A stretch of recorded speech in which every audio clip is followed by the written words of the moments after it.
Hi everyone, welcome to Call of the Week, my weekly YouTube program on the stock markets. What happened in the previous week, what were the developments both in the global and domestic economies as well as the stock markets in the previous week, and what lies ahead. Last week, my view was that the markets are likely to consolidate, and that's what happened broadly, although there was a lot of volatility. First, Monday, we saw the markets run up significantly, then the markets corrected, and at the end of the week, markets were more or less flat. The Nifty was down around 0.5%. However, globally, the scenario was totally different. The US markets had one of its best weeks in many months, and if I'm not wrong, since 2017, when the Dow Jones index rallied by more than 1,000 points. So this type of underperformance, outperformance in across different markets is likely to continue. The reasons why markets fell this week in India was not because of the significant event which happened, which is the monetary policy or anything which the government did. It was more due to what's happening with DHFL.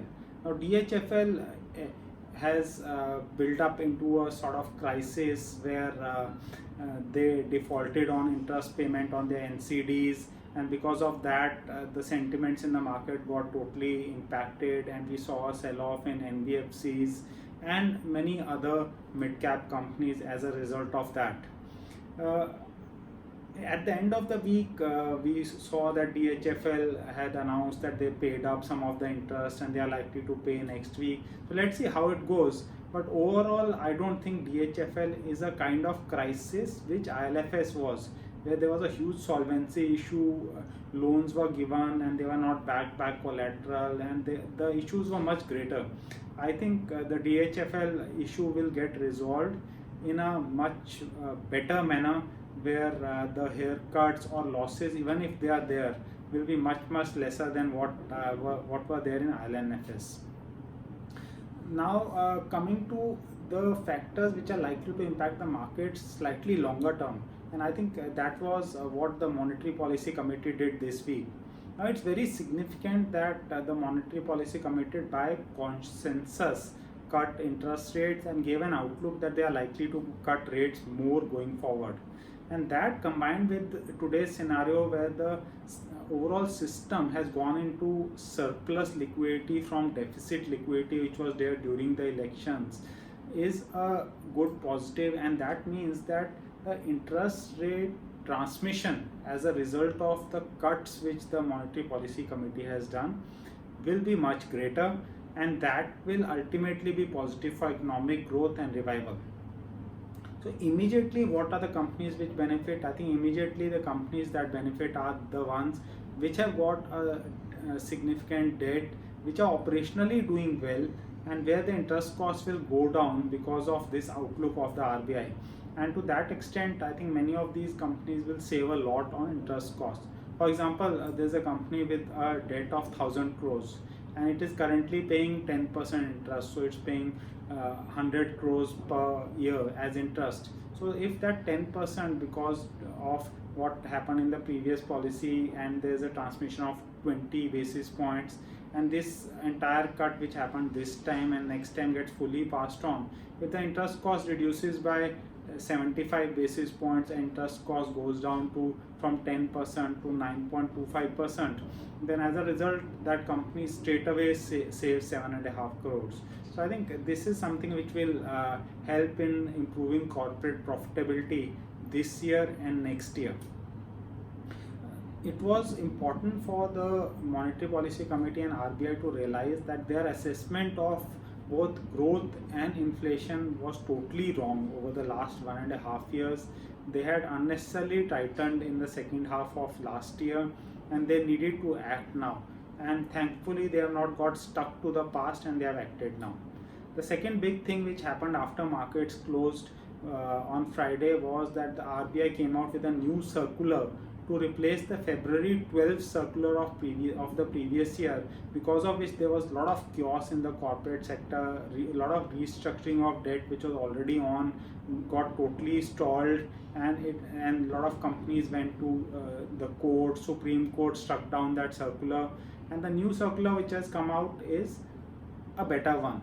it is more practical. It will help the banks and companies work out a resolution if it is possible, and if it's not possible, then they go for to the IBC process and the insolvency process. So I think this is the right way, and this will help some restructuring. So some companies you might see some of the stressed companies bouncing back next week in trading, and it will help the overall banking sector cope up better with some companies might have short-term stresses.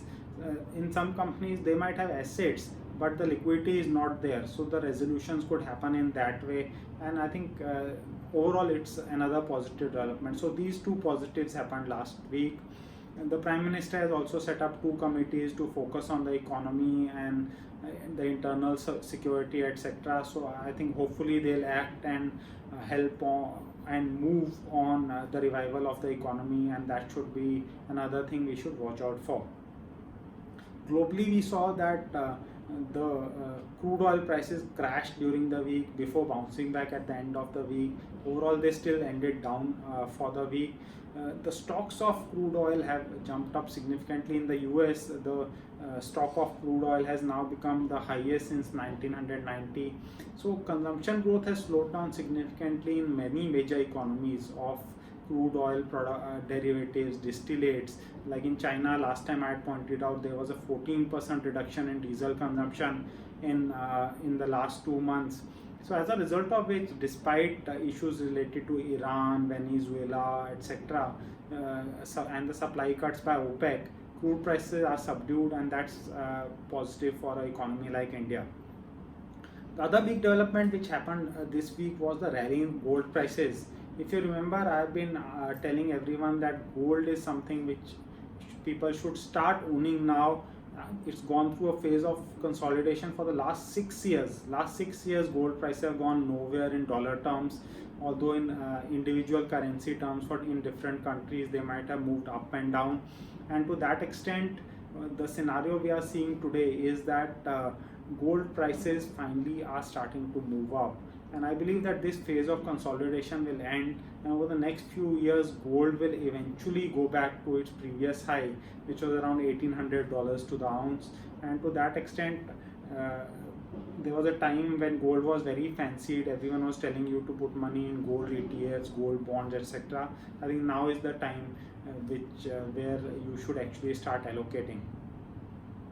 Overall, in terms of equity market outlook, I think the equity market outlook remains positive with the bias that we could see a phase of consolidation still continue. But I think the bias is upwards because globally central bankers are now ready to act. Last week we saw the US Federal Reserve also saying that we will respond if the economic growth outlook worsens.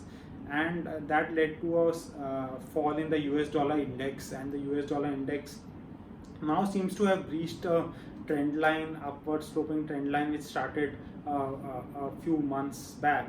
And if that plays out, then that is another positive for emerging market assets, because when US dollar index falls, typically emerging market currencies rally and other emerging market assets like equities also do better. We last couple of weeks we've seen a sell-off in some sectors. I still think that interest rate sensitive sectors are the best ones to play for the next 2-3 years. So any correction in well-established automobile companies, cement companies, infrastructure companies with good order books and no balance sheet issues, I think those are the segments all of you should be focused on. Some power sector stressed companies which got impacted due to the February 12th circular of last year, they could see a trading bounce come through.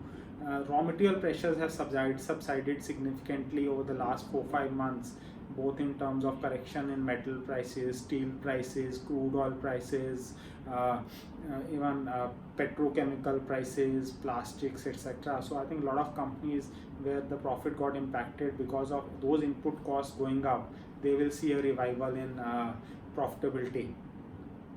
Finally, As we also end the week, we have seen the monsoons hit Kerala, and hopefully monsoons will play out the way the forecasts are, that they will be more or less normal. And if that happens, combined with the stable government and the action which it takes and the monetary policy accommodative stance, we should see decent recovery start in the Indian economy over the next 2-3 months, and accelerate as we go into the festival season going forward. So overall, I will end this week's call of the week by saying that I am positively inclined. Any correction should be used as a buying opportunity, and overall, after a phase of consolidation, we will see a decent rise in the markets for the rest of 2019. I'll end this video now. We'll see you all next week. Thank you for watching, and bye for now.